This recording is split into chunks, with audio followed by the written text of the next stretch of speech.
Hello, this is Joe Simhart. This installment of my channel on YouTube is going to be about Cartomancy, specifically the Tarot. When I was a young man in my early teens, I had a yearning to get to know girls and falling in love with them, right? So I had an instinct to use a deck of cards like this and pick the queens out and assign a particular girl I liked to a particular card, like I would assign someone named Judy to the Queen of Hearts and someone named Kathy to the Queen of Diamonds and so forth, and then shuffle the deck like this, and then spread them out and flip them over and see which of the girls the deck told me was the one for me. Where would I get this instinct? Why would this happen? Cards are for playing poker, war, any number of games that we've devised over the years. But there's a certain other thing about gaming, which is interesting, gambling. We believe that we can influence the future with a certain mindset, positive thinking, and that we will win. We believe we will win something by playing with these cards. So there's this instinct in humanity to play these games and also to think they can predict something through it. And so these playing cards came from something called tarot, which the French later called tarot. And this is a sample of a tarot deck, the A.E. Waite deck that was designed in the early 20th century through the Order of the Golden Dawn, an occult group. This is also known as the Rider deck. So in the beginning, in the Renaissance, these decks, these playing cards came out of Egypt, they believe.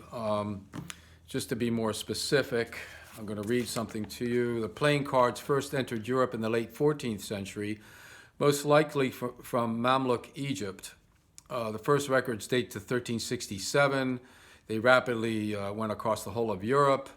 And they were mainly gaming cards, gambling cards, and they also were banned because of this. People were losing money and you know, much like gambling today.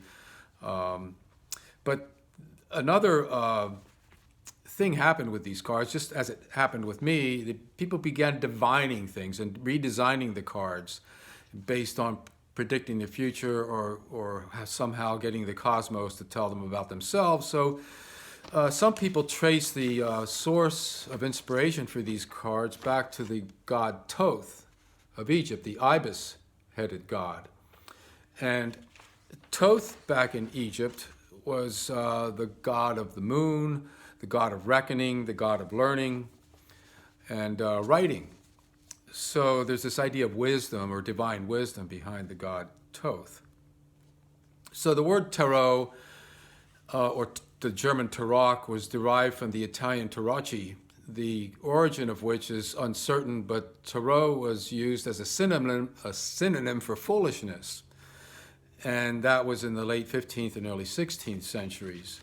So we have this idea of play, of foolishness, of losing all your money to gambling and all of that associated with it.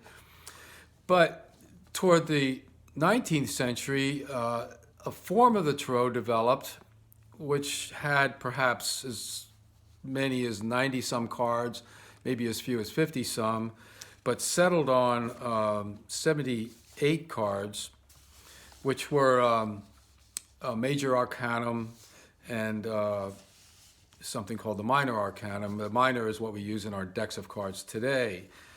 The 22 major arcanum, I'm sorry. So people began to use these cards, much like they use astrology, in order to try to get into a conversation with God or the cosmos. And a person could read the cards as they were laid out, and they would mean something. There was a lot of mythology involved in the cards. You know, for example, the Waite deck designed something called the Hierophant like this. And the Hierophant had specific meaning, much like an astrology sign might to some people. There's the Fool, which is maybe the essence of the tarot. And then we have the Hanged Man, which has a lot of meaning in terms of how your life is going to go. And if the card comes out reversed like this, it can mean something else to the reader and to the person. And then there's also the minor cards like the Three of Cups, which is an early version of our modern deck of playing cards, and the Emperor, and of course the Death card, which people don't really want to see, but it has great implications and can be used in a rich way to help people interpret something going on in their lives, something that might be dying and then maybe reborn again later in a different way. So the cards were banned because people were using them in various nefarious ways, gambling maybe. But in the 20th century, I mean, even Christians have taken up the cards and defended them. There's nothing in the Bible saying you can't play tarot, for instance. In fact, one Christian online recently said that divination is a conversation with God. When you read tarot, you can select to work with whoever you want, God, the spirits, the energy of the universe, anyone. By asking for God's help in performing your reading, you are essentially saying that you would like to use the cards as a tool to discover what He has planned for you. The matter you're reading on, anything you really like in essence. Tarot is merely your translation dictionary for what God has to say. It is no different than having a Japanese English dictionary. Well, I would argue that's not true.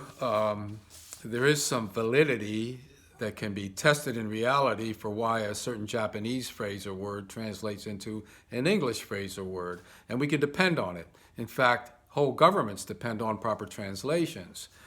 But we can't depend on tarot card readings because God, the cosmos, the player on the other side, doesn't translate very easily.